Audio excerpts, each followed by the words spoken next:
Okay, we're going to call to order the 31st session of the Charter Commission, February 10th, 2024 at 9 a.m. 9:20.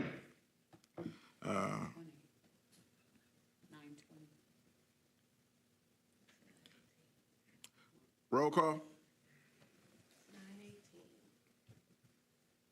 Commissioner Burrows, Present.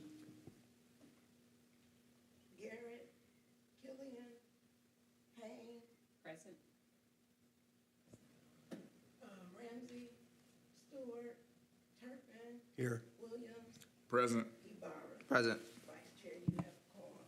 Okay, thank you, Madam Deputy. I need an authorization to excuse council, Commissioners Garrett, Scott, Killian, and Chairwoman Ramsey. I make a motion. Second. It's been moved and seconded. Moved by Ibarra, supported by Payne. Any discussion? Seeing none, roll call. Commissioner Payne, Yes. Turpin, Yes. Williams, Yes. Ibarra, Yes. Burrows, Yes. 5 yeas. All right, any amendments to the agenda? No. Okay. Is there a motion to approve the agenda as printed? Motion. Support. It's been moved by Payne, supported by Ibarra. Any discussion? Seeing none, roll call. Commissioner Payne, Yes. Turpin, Yes. Williams, Yes. Ibarra, Yes. Burrows, Yes. 5 yeas. All right, now we're getting to approval of minutes from February 3rd, 2024. Is there a motion? Motion. Support. It's been moved by Payne, supported by Ibarra. Any discussion? Roll call. Commissioner Payne, Yes. Turpin, yes. Williams, Yes. Ibarra, Yes. Burrows, Yes. 5 yeas. All right. Any public comments? Okay, which moves us to final updates from Mr. Chris. If you want to take the podium and get started, just to let everybody know, we're going to be moving with brevity today because we are on a tight schedule and we also have to get Mr. Chris out of here. He's outlined the changes that we asked him to make from Thursday's meeting or look into, and so we're going to go through that, and then those are the items that we're going to discuss today. Thank you, Chairman Williams, and good morning, members of the commission. I have provided all of you with a very brief summary memo with respect to the issues that had been flagged for further discussion and deliberation at Thursday's meeting. They're before you, and I think probably it makes the most sense just to go one by one through to just see, for me to communicate what it represents and to allow for commission to weigh in on it. So the first one was with respect to section 3.104 organizational meeting, and the commission will recall that the council member had addressed the issue of potentially adding charter language that dealt with council orientation, education, and coordination with city administration, and there was some deliberations by the commission on that issue, and a question as to how possibly that could fit within the framework of the existing draft. I have set forth a proposed additional sentence that would go at the end of 3.104.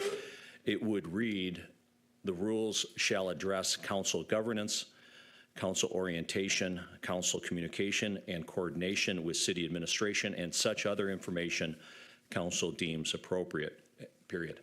That's the proposed text amendment to the end of that section. Is there a motion to accept this language? Motion. Support.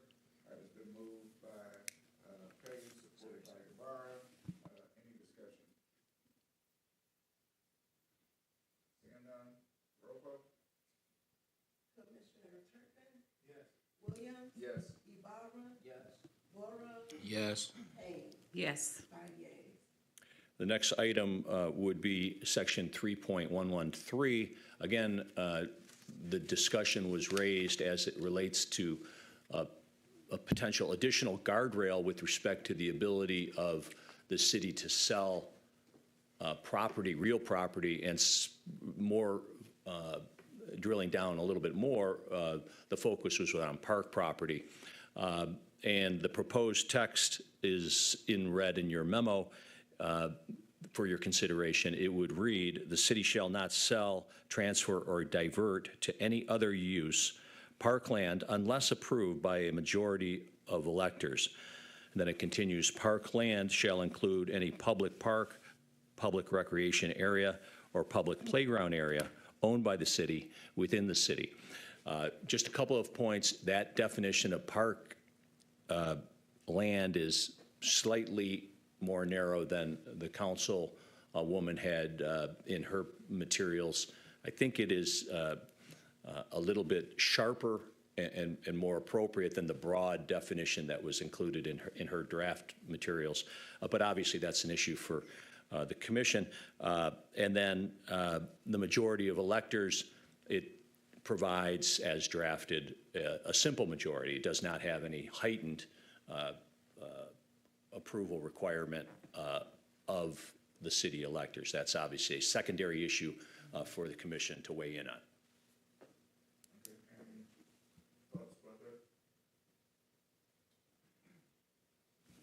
Are there any, sorry, are there any, I guess, are there any established rules now that explain, as Mr. Kreis explained, where is it? Oh, the majority of electors, is that already established? So a majority of electors It would be, 51. yeah. So it would be 50, whatever the vote was, plus one. So it just is the majority. So that would be the definition that would be used. I make a motion to approve of the revised wording. It's been moved by Guevara. Is there support? Support. Okay, I'll take support from Turpin. Any additional discussion? Roll call. Commissioner Turpin? Yes. Williams? Yes. Ibarra? Yes. Burrow? Yes. Payne? Yes. 5 yeas. Okay. Continuing 3.115 regarding staff, there was discussion with respect to the language without interference.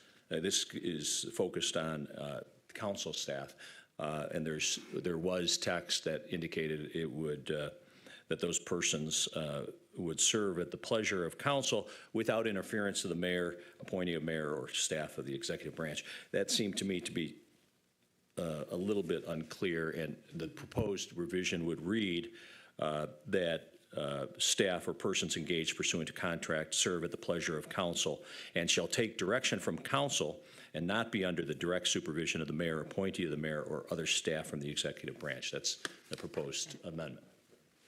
Okay. Is there a motion? Motion. I take the move from Burrows. Is there a second? Second. Okay, I'll take the second from Payne. Any discussion? Good job on that. I like that. Roll call. Commissioner Turpin? Yes. Williams? Yes. Ibarra? Yes. Burrow? Yes. Payne? Yes. 5 yeas. If I could continue, 6.103 in the draft references local officers compensation commission, but it didn't really reference the process to establish it.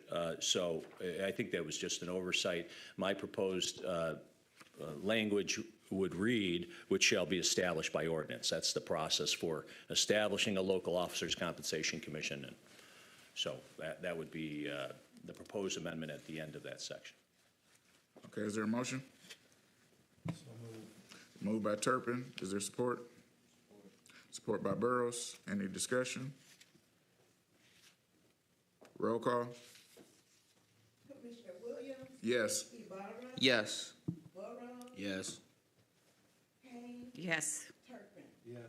5 yeas. 6.106 is a fairly long section regarding conflict of interest. There was a question raised by the mayor, actually, during Thursday's meeting,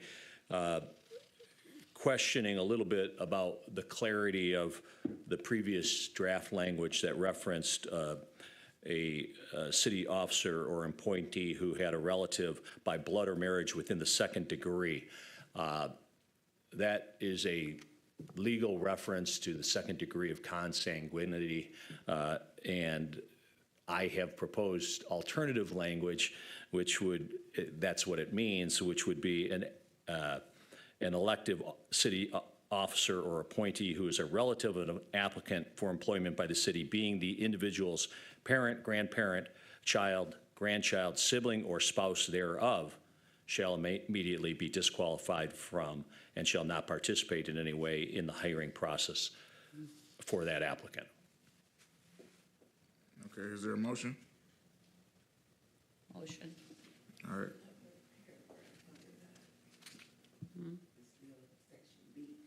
Okay, so we can do both of them at the same time if you want to keep. Sure. Sorry about that. So there was this is also a mayor-raised question with respect to the text had read, if it is established upon a complaint made by any city resident. And the mayor's comment was what that meant from the standpoint of actually a complaint raised, whether it was actually substantiated or not.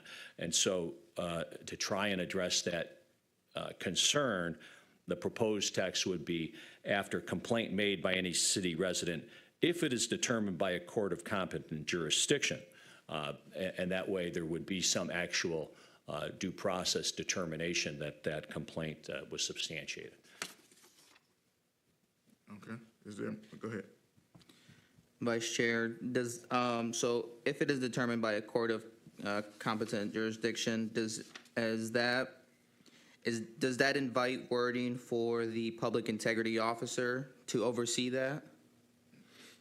It doesn't. The public integrity officer would not be akin or equated with the court of competent jurisdiction. Okay. At least in this draft. That would be a different type of concept to refer it to that officer. So can we do that instead? Because I just don't know what court is taking up the hiring practices of somebody being a cousin or something else. Well, the answer is, can you? You could substitute court of competent jurisdiction to if it is determined by the Office of Public Integrity, I believe is the proper term. That is obviously up to the commission. Yeah. So let's go ahead, Dr. Turpin. Court of competent jurisdiction is broad in a real sense. Yes.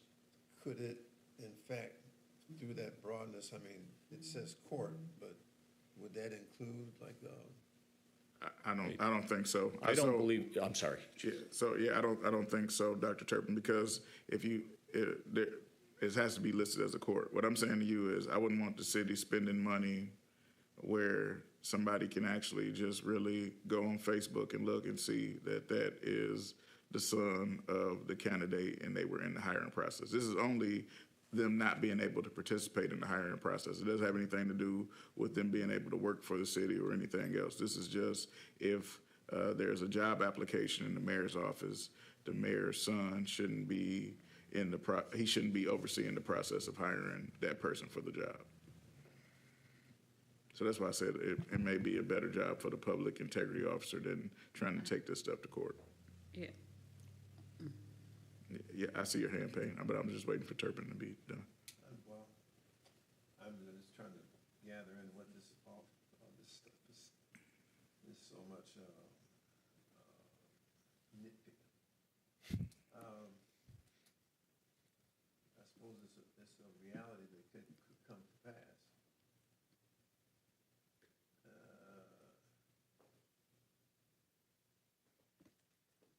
6 of one, half dozen of the other. I don't know. Okay.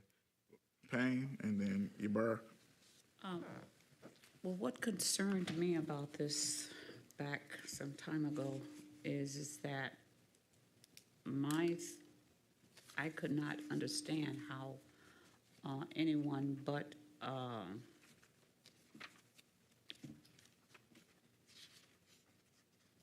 court jurisdiction could fine someone. I mean, I know the city could fine, but then I think that this is a broader thing than city business. This is something that is actually legal, and I don't think that that it should be done by the court system. Okay. So what's the, Ybarra? Vice Chair, I was just thinking maybe if we say if it is determined by a committee of competent jurisdiction, does that invite the ethics board to introduce that to the public integrity officer, rather than, as you explained, bringing this to a court for this situation? I think I've come up with a solution in my head that may be reasonable to everybody. If we could change the language to say, after a complaint is made by any citizen referred to the Office of Public Integrity, then they have the ability to refer it to a court of competent jurisdiction. So that way, people are not going directly to the court for this issue or calling it. You get what I'm saying? So there's a process, right? Exactly. So Jose has a complaint. He brings it to Bruce, who is the public integrity officer. The public integrity officer says, yeah, that's his cousin. So now we need to take it to a court of jurisdiction. Does that make sense to everybody? Is that a amenable spot, Ms. Payne? I'd like to hear Burroughs also Okay. before. No, that sounds better, because you have to leave the court involved in it. That has to, can't take that out. Anytime you're dealing with fines and incarceration and stuff like that, you have to have the courts. So I don't see a huge issue with the integrity officer determining the complaint and moving forward with it. And Mr. Chair, could you repeat that again? Chairman Williams, do you want me to, I think I Yeah, jotted go it ahead, down. Mr. Chris, yes. I think, correct me if I'm wrong, but I believe the proposed amendment would read, after complaint made by any city resident referred to the Office of Public Integrity and referred to, and it is determined by a court of competent jurisdiction, that would be the proposed amendment.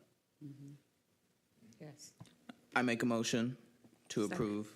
Second. All right. Any discussion? Roll call? Commissioner Ibarra, Yes. Burroughs. Payne, Yes. Turpin, Yes. Williams. Yes. 5 yeas. The next item for discussion was 6.513. It was a question regarding municipal-owned utilities, and there was already a change to strike or transportation, but the proposed amendment had to do with the second sentence, which referenced a contract not binding the city unless affirmative vote of 3/5 members of the electors voted on it at a regular or special election. That, I think, was overly broad, and the section was supposed to be no contract to sell or transfer any city utility would bind the city unless a proposition be approved by the voters. Okay. Is there a motion?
Roll call. Well, we couldn't vote without you, sir.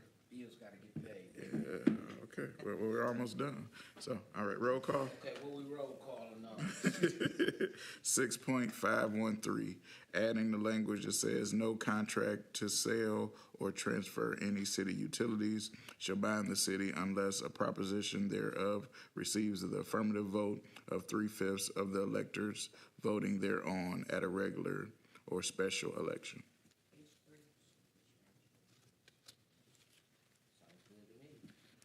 All right, roll call.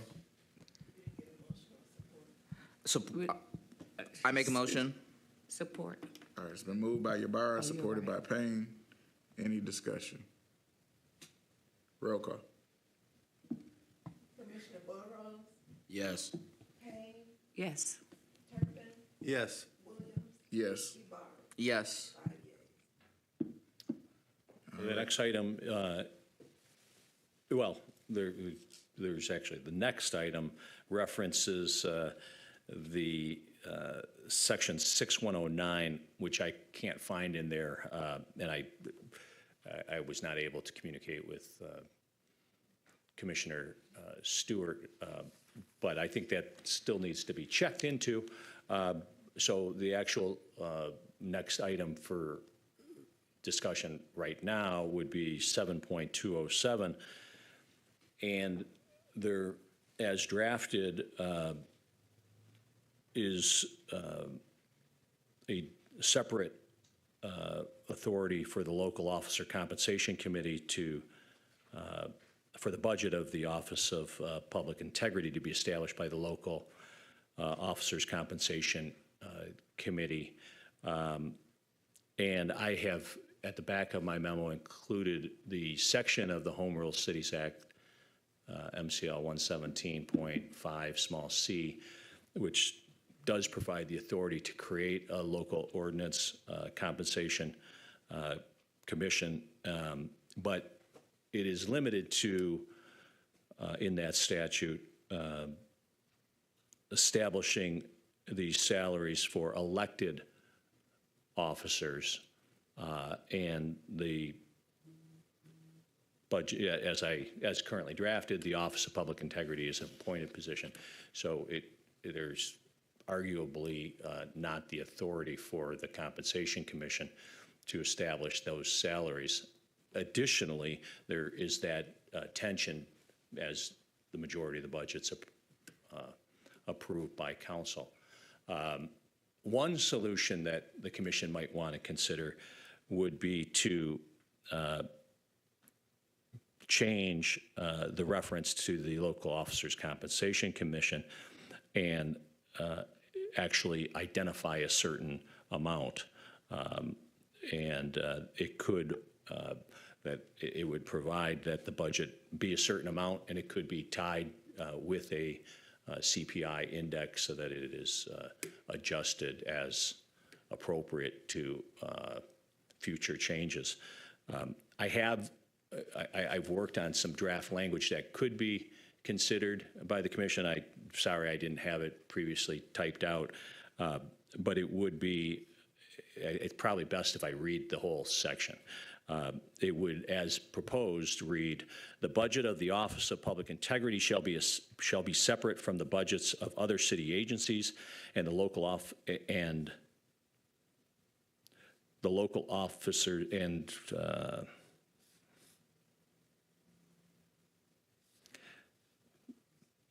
I propose a period after city agencies and striking the rest of that sentence.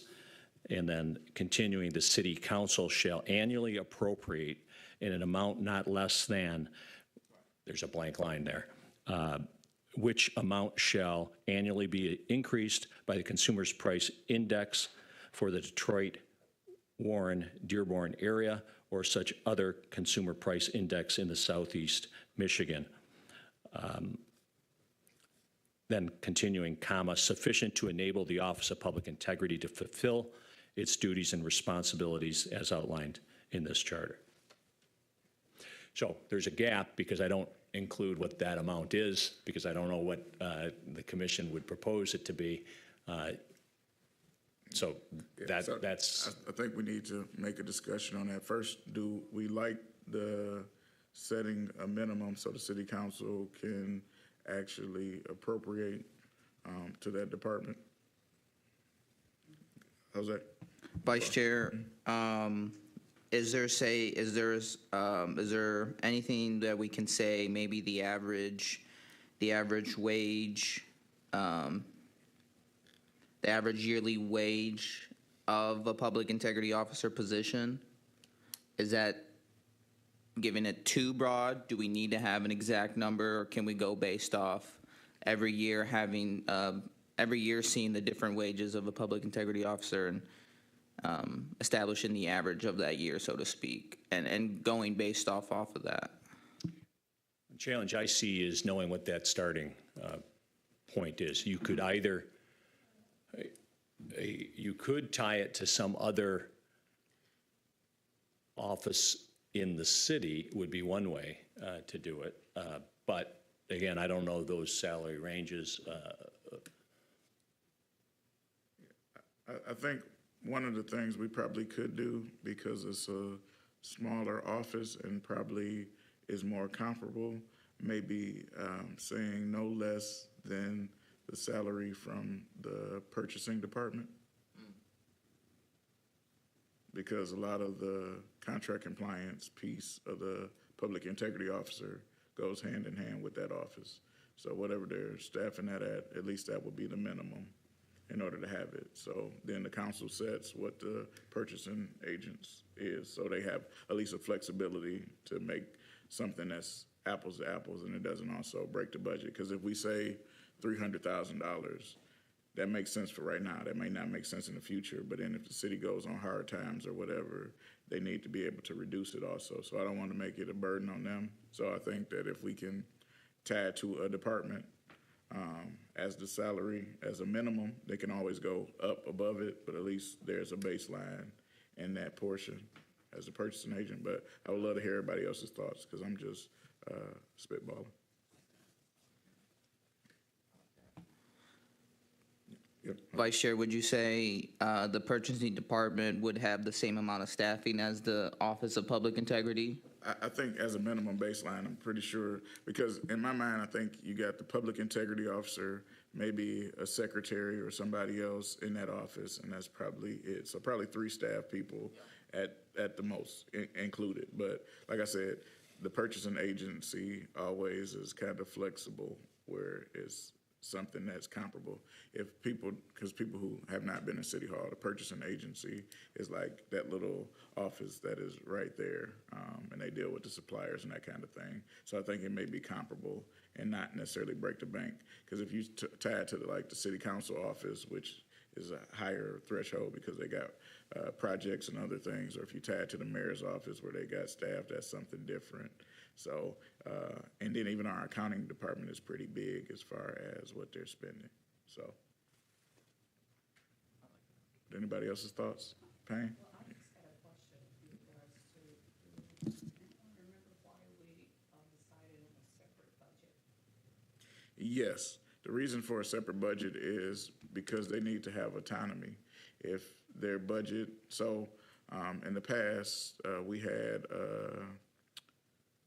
a finance director that wasn't approved by the city council. And so the mayor has the ability to bring people in as interim or whatever, but they don't have the ability to pay without the council approval. So we just zeroed out that salary. So if a city council came along that didn't agree with having a public integrity officer, they could literally, if we don't have a separate provision, could just, under their authority, just zero that out or say we have $1 in the Office of Public Integrity. So that's the reasoning for the separate thing. Thank you. I'm okay with the minimum. Okay, all right.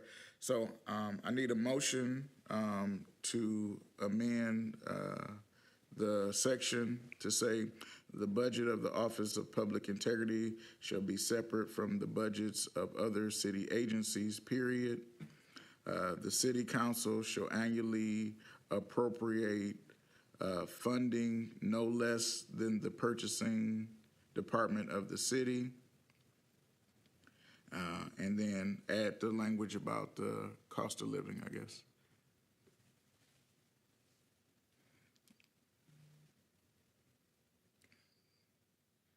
So if I could just get clarification. Yeah. So you wish the CPI to be added as well, which may or may not track then with the purchasing department.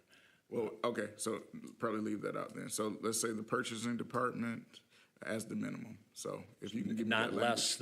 not Yes. less than the salary of the or the budgeted amount Yes. for the purchasing department. Okay, if you can read that all together where it would actually pass legal muster, Mr. Chris. Let that me would help see if I could, as I heard it, the budget of the Office of Public Integrity shall be separate from the budgets of other city agencies, period. The city council shall annually appropriate funds in an amount not less than the budgeted amount for the purchasing department, comma, sufficient to enable the Office of Public Integrity to fulfill its duties and responsibilities as outlined in this charter. I make a motion. All right, I take the support. I move by Ybarra, supported by Burrows. Any discussion? Roll call? Commissioner Payne, Yes. Turpin. No. Williams, Yes. Byron, Yes. Burrows. Yes. 4 yeas, 1 nay. Okay, and so, Mr. Chris, I think we're done with your packet. I think 6.109 was removal from cause, and I don't remember what your, 6.108, it should be 6.108. That reference should be 108. Yes.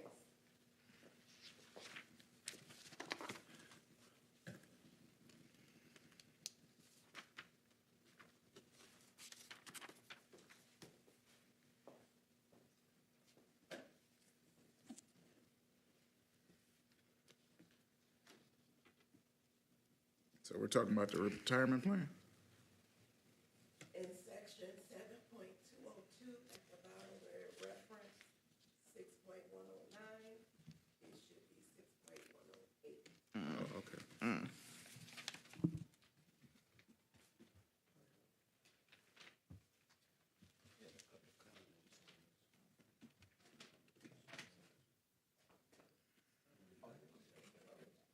Yeah, I think we do, so.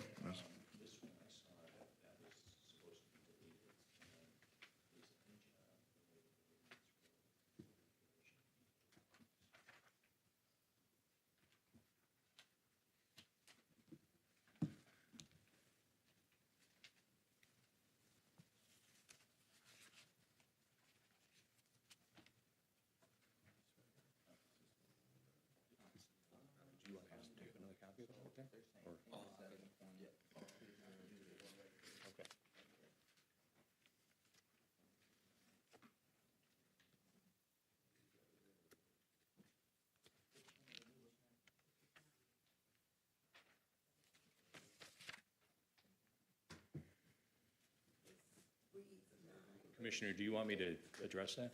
Yes, please. There was a question raised by Commissioner Burrows regarding 6.109. I had a margin comment about is any job-related ordinance, rule, or regulation equal to cause?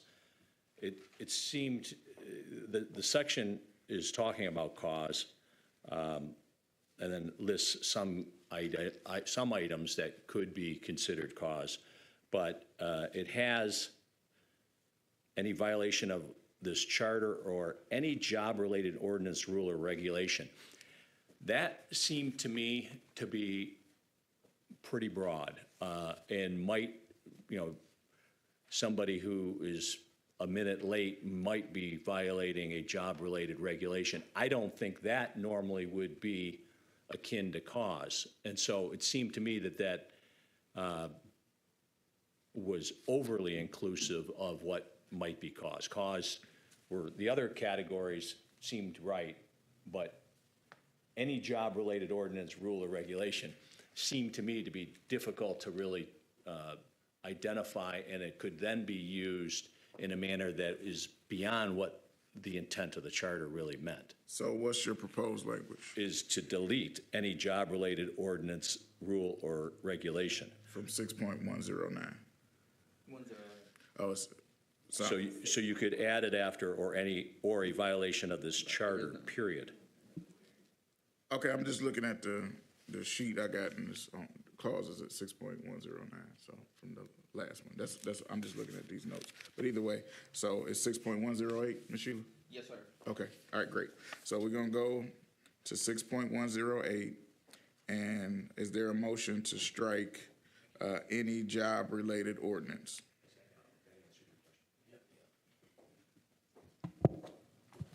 I make a motion to strike out that wording. Would you like me to read it without the wording? Yes. I'd like to make a motion for the revised 6.108, removal of cause. Any appointee subject to removal for cause may be removed by the appointing authority for lack of qualifications, incompetency, neglect of duties, misconduct, conviction of a felony, or a violation of this charter, period.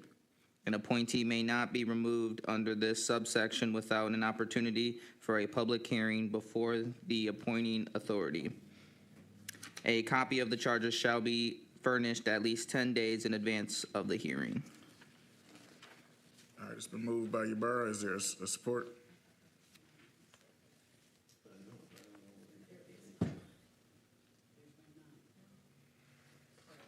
Yep, and that's a better one. That's the better one. Yes, sir. Yeah.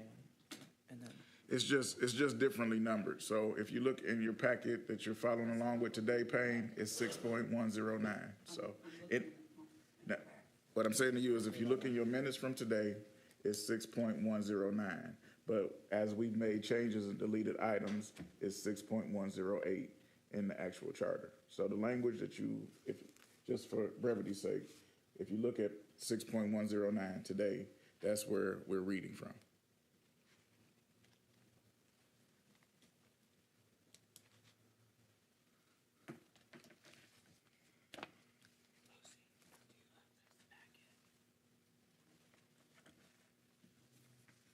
So if you're looking at page 29 of 48 from the agenda we have today, is 6.109.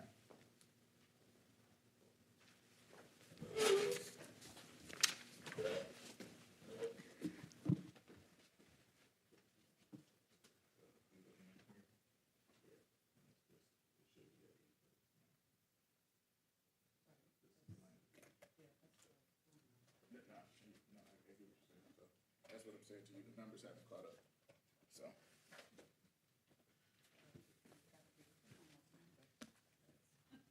Yeah, so, I get it. So,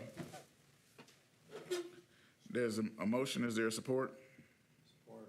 All right, it's been moved and supported. Any discussion? Seeing none, roll call? Commissioner Payne, Yes. Turpin, Yes. Williams, Yes. Ibarra, yes. Burrow, Yes. Binance. All right, and so now, I would ask to make a motion, that Mr. Chris would be able, go ahead, Ms. Sheila. 7.202. I thought we did 7.202. In the revised, or at least in this charter packet, in 7.202, does not have the wording of either 6.108 or 6.109, at least in this revised. Yeah, but Mr. Chris said that the word that triggered it was cause, and the cause section was the 6.108. copy So by that. changing the cause section, we don't need to change 7.2. Is that correct? I think that's accurate. Okay. So I think that concludes those changes. I do need a motion, because the deadline is the 14th in order for Mr. Chris to turn it in, to give him discretion to fix anything that's grammatical and not substantive in the charter in order for it to be considered to the Attorney General and the Governor's office.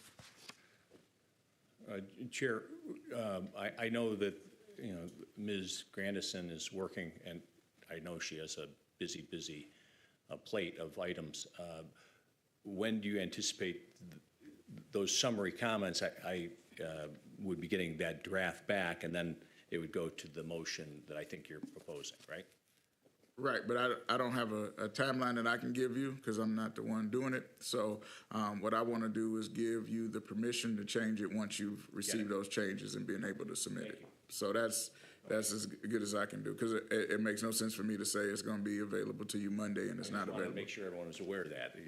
Yeah, so can you tell me how you would like the wording to read? That would probably be better for the motion. Well, I think the intent that you're talking about is, once I receive the final draft as approved by this body, to the extent that there's any grammatical issues that are still in that final draft, given that there's been a number of changes, that I would be authorized to make those types of non-substantive changes to make sure that that it is grammatically correct and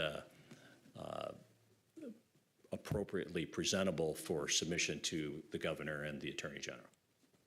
So that is, I need a motion. Support. It's been moved by Turpin, supported by Ybarra. Any discussion? Go ahead, Ms. Shula. Yes, Ms. Shula. Because in the packet, I just threw together a resolution for you have to pass this charter in order to give him permission to make grammatical changes. Okay, so you don't have to. I don't know, but I'd rather be safer than sorry. So, so I'm going to ask that y'all remove that motion and then we vote to pass the charter and then we'll come back to that motion. I rescind my support. Okay. All right. Is there a motion to approve the charter for is there a motion to approve the 2024 charter? Proposed charter. I make a motion. Is there support? Support. All right, it's been moved and supported. Any discussion? Roll call.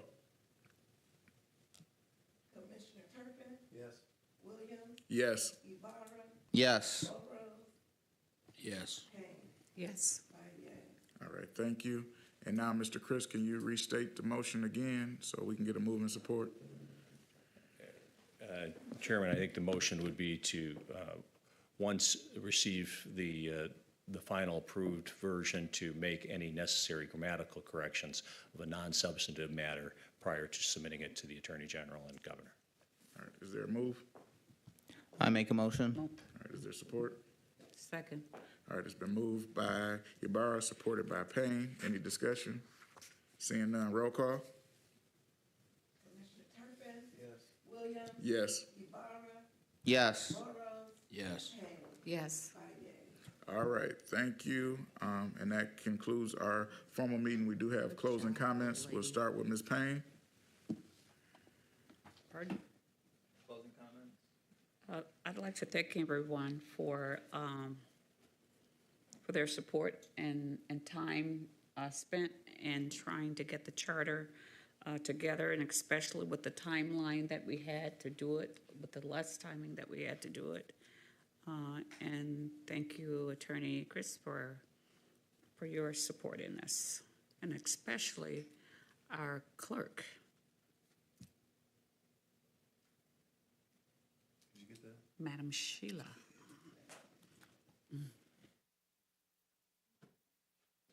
Dr. Turpin? I don't have anything to add. Big thank yous for all of you for helping with this process. I know it seems seemingly no reward at the end, but, you know, it's a great exercise for you. Yabar? Wow, we're finally here. It's an honor to have worked with everybody on this commission. Thank you, Deputy Clerk Sheila, for your tremendous involvement in being a part of keeping us on our toes and ensuring that everything goes smoothly. Thank you, Attorney Chris, for your involvement, hands-on, if you will, for ensuring that this charter is well-worded and something that we all can be proud of. Appreciate that. And thank you to the leadership, Chair and Vice Chair, just for your overall knowledge and leadership. Greatly appreciated. I've learned so much from this opportunity, and I'm excited to now take this charter and to express this charter to the community. So I guess in terms of marketing, once we have, once we send it over to the governor for approval, the Pontiac Charter Commission Facebook will be reaching out to people for the opportunities to come to an event near you. So stay tuned for that. Commissioner Burrows? Everything he said. Thank you. All right, good morning, everybody. Thank y'all so much. We made history today. So I'm thankful for, first of all, Ms. Granderson and all her hard work and due diligence, especially being thrown into the fire at the last minute and trying to make up that time for a year, scheduling meetings with little notice, and she's running a presidential election at the same time. So my hat goes off to you. The clerk's office definitely needs a raise. And I would thank And a new job title. all of my commissioners, especially Chairwoman Ramsey, Commissioner Stewart, and everybody who put time into it. We always didn't agree, but I think everybody was working in the best interest of the citizens. And so I'm thankful for everybody coming out at 9 o'clock on a Saturday morning. And thank you, Mr. Chris, for your promptness and ability to yield your schedule to work with us. So with that, I'm going to adjourn this meeting at 10:06.